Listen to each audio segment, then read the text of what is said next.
नमस्कार प्रिय दर्शकों, स्वागत है आप सभी का आपके YouTube चैनल अध्यात्म और ज्योतिष में। मैं हूं आप सभी के साथ देवभूमि ऋषिकेश उत्तराखंड से आचार्य आशीष। और आज आपके साथ बात करने वाला हूं गंडमूल नक्षत्रों को लेकर के। मूल को लेकर के यूं तो अनेक प्रकार की भ्रांतियां बनी होती हैं और कहीं ना कहीं उन्हीं भ्रांतियों के शिकार हम लोग होते हैं। सही जानकारी के अभाव में हम लोग यत्र तत्र फिरते हैं और हमें उसका लाभ नहीं बल्कि हमें दुष्परिणाम भुगतने पड़ते हैं। आपके साथ बात करूंगा, आज चर्चा करूंगा कि मूल क्या है, मूल कैसे, मूल में हम बच्चे का जन्म माने, क्या इसका रिजल्ट होता है, कौन कौन से मूल खराब होते हैं, कौन से नहीं होते हैं, क्या मूल की शांति करनी कंपलसरी है या नहीं है। ये तमाम प्रश्नों के साथ मैं चर्चा करूंगा। आपका कोई प्रश्न हो तो आप कमेंट बॉक्स में लिख सकते हैं, या फिर आप इनके बारे में तमाम कोई जानकारी चाहते हैं, जन्म कुंडली विश्लेषण करवाना चाहते हैं, या जन्म कुंडली के बारे में कोई जानकारी आप लेना चाहते हैं, कोई मुहूर्त की आप जानकारी लेना चाहते हैं, तो आप संस्थान के नंबर पर व्हाट्सएप पर अपनी डिटेल भेजकर जानकारी प्राप्त कर सकते हैं। अभी हम फटाफट चलते हैं और ये देखते हैं कि मूल नक्षत्र कौन कौन से होते हैं। आप सभी जानते हैं कि वैसे तो 27 नक्षत्र होते हैं, लेकिन अभिजीत को लगा के 28 माने जाते हैं।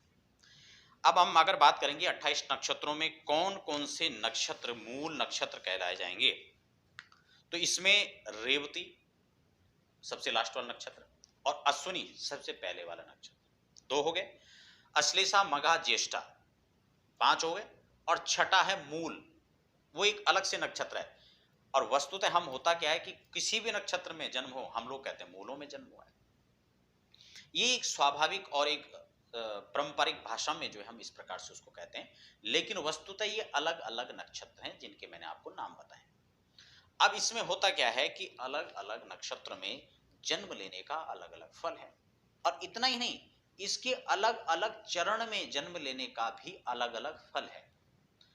ये तो हो गया मूल की जानकारी, इनके चरण की जानकारी। अब मैं आपको दूसरा प्रश्न की ओर लेकर के चलता हूं, क्या मूल की शांति जरूरी है? तो इसका सीधा सा उत्तर होगा जी जरूरी है। क्या सभी मूल खराब होते हैं? जी नहीं, सभी मूल खराब नहीं होते हैं। तो फिर शांति क्यों?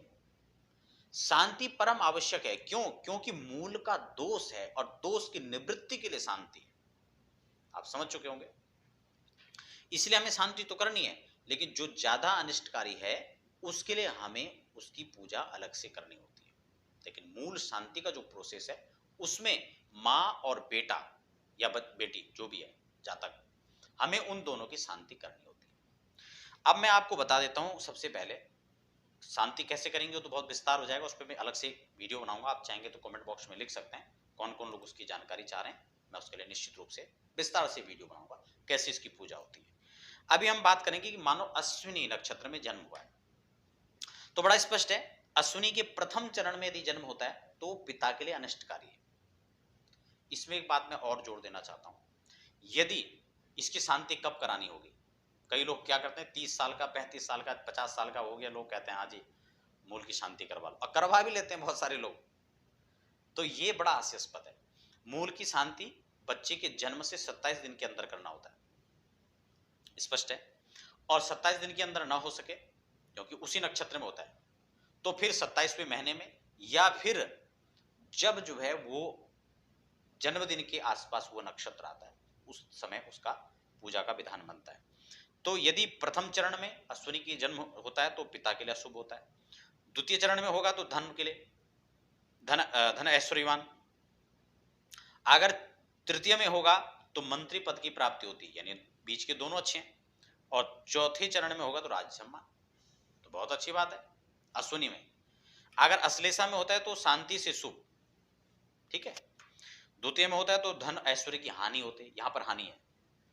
अगर इसके तृतीय चरण में होता है तो माता के लिए शुभ है, और चतुर्थ में होता है तो पिता के लिए शुभ। यही मघा की बात करते हैं तो ये माता के लिए पहले चरण में, दूसरे में पिता के लिए भय का कारक बन जाता है, तीसरे में सुख समृद्धि और धनायु, चौथे में सुख समृद्धि, ठीक है।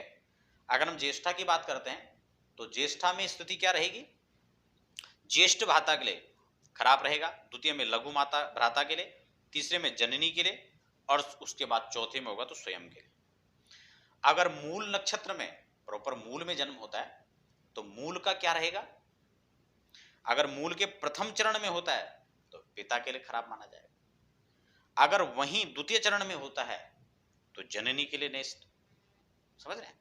और अगर तीसरे चरण में मूल के होता है तो ये हमारा धनायु अभिवृद्धि। और आगे चतुर्थ चरण में अगर जन्म होता है तो शांति से शुभदायक माना जाता है। अब आप समझ गए होंगे इस बातों को। मैं 5 अभी नक्षत्र आपको बताया, भी रेवती का रह रहा है। ये अलग अलग नक्षत्र में अलग अलग चरण में अलग अलग फल है। तो किसी में वो खराब बता रहा है, किसी में शांति से शुभ है और किसी में, लेकिन इसमें शांति परम आवश्यक है क्योंकि वो दोष है और दोष की निवृत्ति के लिए शांति परम आवश्यक हो जाता है। अब हम बात कर लेते हैं अंतिम और अंतिम नक्षत्र यानी रेवती की। रेवती नक्षत्र के 4 चरणों का फल यहाँ पर क्या क्या रहने वाला है। अगर प्रथम चरण में इस बच्चे का जन्म हुआ है तो ये राज्य कार्यरत होता है, ठीक है। दूसरे में होता है तो मंत्रित्व पद की प्राप्ति होती है, तो श्रेष्ठ है। तीसरे में होता है धन धान्य की वृद्धि होती है। और चौथे चरण में होता है तो कष्ट साध्य जीवन होता है।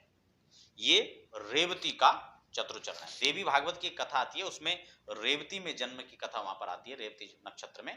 तो देवी भागवत में विस्तार से इसकी कथा आती है। खैर मैं वहां पर भी विस्तार नहीं आपका कर रहा हूं।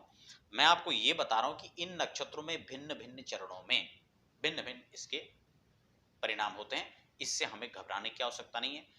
अब हमको समझना यह है कि यदि इन्हीं किन्हीं चरणों में आपके बच्चे का जन्म हुआ है तो हमें शांति कब करनी है।